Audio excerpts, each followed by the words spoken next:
Okay दोस्तों, तो ये डिस्काउंट सीरीज का क्वेश्चन नंबर 3 है और ये हमारा क्वेश्चन जो है SSC टीयर सेकेंड में आया हुआ है 29/1/2022 को। तो चलिए इस क्वेश्चन को पढ़ते हैं, फिर क्वेश्चन को सॉल्व करने का प्रयास करते हैं। क्वेश्चन को जब भी पढ़ा जाता है, क्वेश्चन को ध्यान से पढ़ा जाता है। इस टाइप के क्वेश्चन में घुमाने का प्रयास करता है क्वेश्चन एग्जामिनर। तो क्वेश्चन को हम पहले अच्छे से ध्यान से पढ़ते हैं। तो ठीक है, एक व्यापारी एक वस्तु को उसके अंकित मूल्य पर 20% की छूट के साथ बेचने पर 25% का लाभ प्राप्त करता है।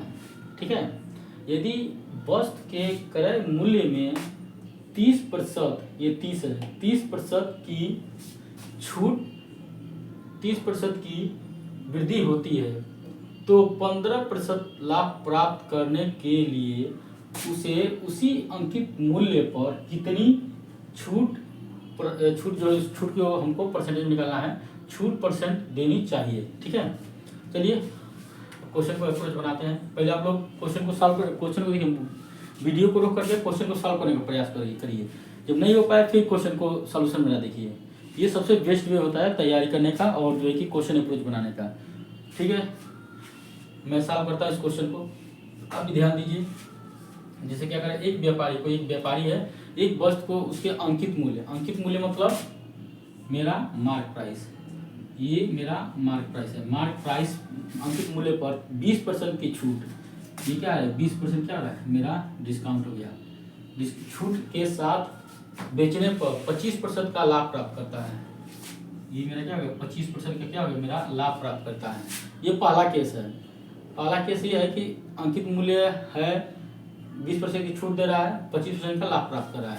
अब दूसरी बात ये बोला है, अब ये दूसरा कंडीशन ये दे रहा है कि यदि वस्तु के क्रय मूल्य में 30% की वृद्धि हो, क्रय मूल्य में, यदि उसके क्रय मूल्य में हमारा कास्ट प्राइस में 30%, कास्ट प्राइस में 30% की वृद्धि होती है, तो 15% का लाभ प्राप्त करेंगे, नया लाभ। ये पुराना वाला लाभ था, ये नया लाभ है, ये P2 है, नया लाभ, प्रॉफिट, नया लाभ। ये P1 प्रॉफिट जो है पहला लाभ है 25% का, दूसरा लाभ P2 है 15% का लाभ प्राप्त करने के लिए उसे उसी अंकित मूल्य, मार्क प्राइस हमारा क्या रहेगा, ये जो मार्क प्राइस ये वाला है, ये वाला मार्क प्राइस है, उसे उसी अंकित मूल्य, ये मार्क प्राइस हमारा उतना ही रहेगा, मार्क प्राइस में कोई छेड़खानी नहीं करना है, उसे उसी अंकित मूल्य पर कितनी छूट, नया हमको डिस्काउंट बताना है, नया हमको क्या करना है डिस्काउंट, नया डिस्काउंट इसको फाइंड करना है कि देनी चाहिए। चलिए लगाते हैं। पुराना डिस्काउंट हमारा 20 दिया हुआ है, नया डिस्काउंट हमको फाइंड करना है जब हमको क्रय मूल्य में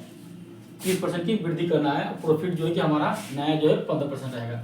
तो चलिए ये हम बेसिक रिलेशन होता है कास्ट प्राइस और मार्क प्राइस का। ये देखिए CP/MP इक्वल टू होता है 100 माइनस D/100 प्लस P।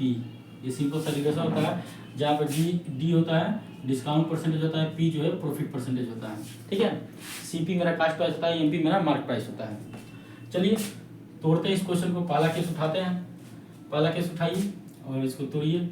तो पहला केस में क्या है 100 हो गया, 100 माइनस पहला डिस्काउंट कितना दिया हुआ 20% का, 20% डाल दीजिए अपॉन 100 प्लस पहला प्रॉफिट परसेंटेज कितना दिया 25%, यहाँ 25 डाल दीजिए, कितना हो जाएगा ये 80/125, 5 से डिवाइड कर दीजिए दोनों में, ये 16 हो जाएगा, ये हो जाएगा 25 हो जाएगा। ठीक है, तो CP और MP का रेशियो कितना गया CP/MP, इसके रेशियो कितना गया 16/25, मतलब कास्ट प्राइस मेरा 16 रहेगा तो मार्क प्राइस मेरा कितना रहेगा 25 रहेगा। अब दूसरी बात इसने क्या कर रखा है, दूसरी बात इसने ये बोला है यदि क्रय मूल्य पर 30% की वृद्धि होती है, हमारा क्रय मूल्य पुराना क्रय मूल्य 16 है, 16 का 30% वृद्धि निकालेंगे कितना आएगा 130/100 कर दीजिए। ये हमारा ये हमारा पुराना था, अब जब 130% की वृद्धि करेंगे तो ये मेरा नया CP आ जाएगा। नया CP वैल्यू कितना आएगी देख लीजिए, या डायरेक्ट यहीं डाल दीजिए या फिर ऐसे कर लीजिए, 0 से 0 कट गया और ये हो जाएगा 16 × 13/10। ये नया CP कितना आएगा 16 × 13/10। तो नया CP डाल देते हैं यहाँ पे, ये जो 30% की वृद्धि की है तो 16 × 13/10 अब इधर अपान मार्क प्राइस तो हमारा क्या है, पुराना हमारा वही उसी अंकित मूल्य पर पुराना ही मेरा मार्क प्राइस रहेगा। मार्क प्राइस में कोई चेंज नहीं करना। तो पुराना मार्क प्राइस कितना दिया, 25 दिया हुआ, तो 25 लिख दीजिए 25। अब इक्वल टू लिख दीजिए 100 माइनस यही वाला पर। अब इसी फार्मूले पर हम चल रहे हैं, इसी फार्मूले पर सब इसी फार्मूले में हम वैल्यू रख रहे हैं। ये नया नया वाली वैल्यू है और ये मार्क प्राइस पुराना ही वाला है तो रख दिया हूँ। अब 100 माइनस, अब डी जो है, डी हमारा नया डिस्काउंट क्या मान है, नया मान लें, नया डिस्काउंट हुआ अपान। अब प्रॉफिट कितना दिया हुआ सेकेंड केस में, सेकेंड केस में कितना दिया हुआ 15%, तो 15% रख दीजिए 100 प्लस 15। अब इसको देखिए सॉल्व कीजिए इसको, तो ये हो जाएगा 16 गुणे 13/250 इक्वल टू हो जाएगा 100 माइनस डी न्यू अपान 115। इसको काटिए उठिए, काटने उठने के बाद से हमारा डी न्यू आ जाएगा, मेरा डी न्यू आ जाएगा। इसको काटेंगे, काट लीजिएगा, सॉल्व कर लीजिएगा, इजी है।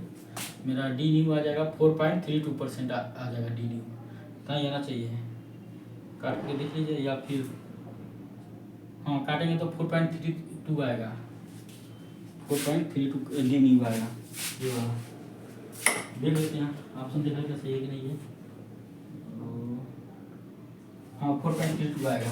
इसको काटेंगे तो मेरा आ जाएगा डी न्यू 4.32% आएगा। इसको सॉल्व कर लीजिएगा, ठीक है, इजी सा है। ये ऑप्शन मेरा सही होगा, डी ऑप्शन मेरा सही होगा। क्वेश्चन बस घुमा रहा है, थोड़ा बहुत प्रैक्टिस करेंगे तो इजी है, लग जाएगा। हम भी प्रैक्टिस ही किए हैं, कोई गेम नहीं खेले हैं।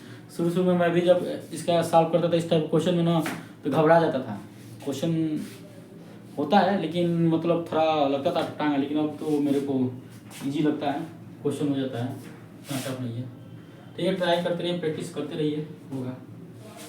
देख लीजिए सॉल्यूशन को एक बार, ओके।